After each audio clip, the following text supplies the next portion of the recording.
Doing the 360 defense requires you keep your body in motion at all times, using your arms to defend different angles of attack. The key is keeping your arms at an oblique angle with your hands open and straight so that you don't take any blows straight on. Each is deflected down the angle of your forearm, which reduces its impact.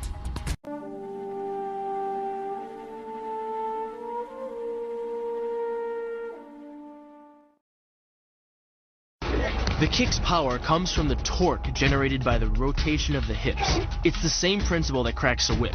Turning the hips just a few degrees forces the foot to travel a much greater distance and creates a lot of speed as it does. The longer the leg and quicker the rotation, the faster the kick. And unlike karate, Muay Thai fighters are also taught to strike with the hard bone of the shin. A Muay Thai kick can generate roughly the same force as a baseball bat, enough to crack a rib or a leg.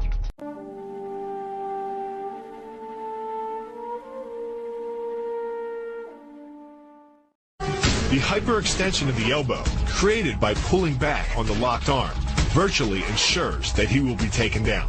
The knee strike to the wrist dislodges the knife and further loads the elbow and shoulder.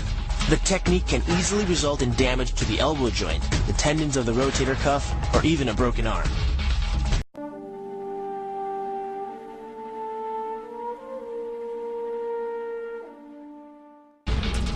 First, the opponent's arm works as a lever to optimize your control. Second, your own back serves as a pivot point for the throw. The strength and stability of your back allows you to throw a much heavier opponent than in a move that requires you to lift him.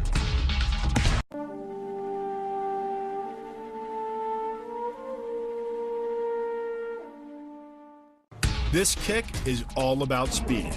The further the foot travels, the greater its acceleration, and the more dangerous a weapon it becomes. Powered by the muscles of the hip flexor and the quadriceps, by the time your foot reaches your opponent's throat, it's traveling nearly 40 miles per hour.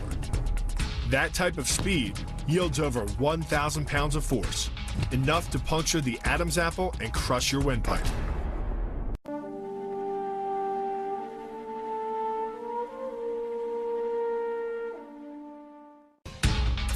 But the real damage from the knee bar doesn't come from gravity. It comes from leverage.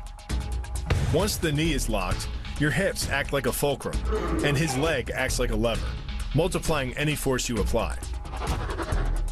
So even though the ligaments and tendons around the knee can sustain 1,700 newtons of force, the knee bar can load a lot more than that, enough to completely destroy the joint.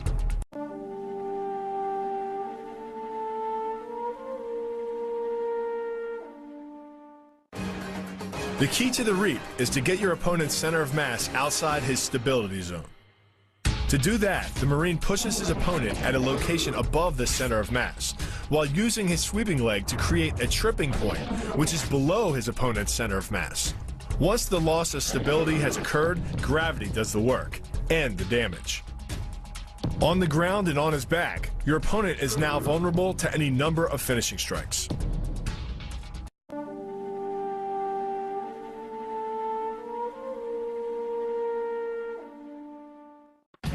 Starting from behind his opponent, the Marine wraps his arm around the enemy's neck and forces his elbow beneath the chin. Clasping his hands behind the enemy's head, the Marine applies pressure in a vice-like movement of the forearm and bicep. Working much like a nutcracker, your forearm and biceps apply pressure to your opponent's carotid arteries. Located on either side of the trachea, these two arteries are the only way to get blood to the brain. It can take less pressure than squeezing an orange to stop the flow of blood to the arteries. And with no blood flow, the brain shuts down almost instantly. Fight over.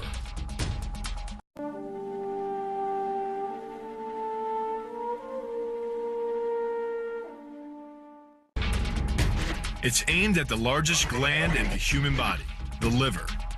A direct hit won't just bring an opponent down. It can rupture the gland, causing severe internal bleeding. But the liver is well protected by the rib cage, so the kick must be accurate to within half an inch.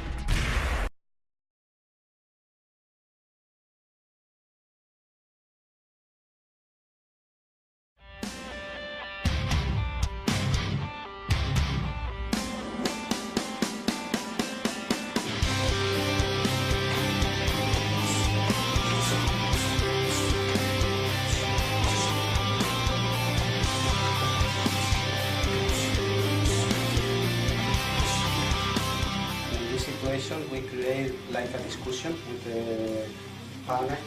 I use this for like a provocation. He attacked to me. I use the same moment for manipulation. How catch the leg, how manipulation now the body like a shield. Counter the wall. Control the wall. In the same moment control all the area. Catch the leg and broke the leg.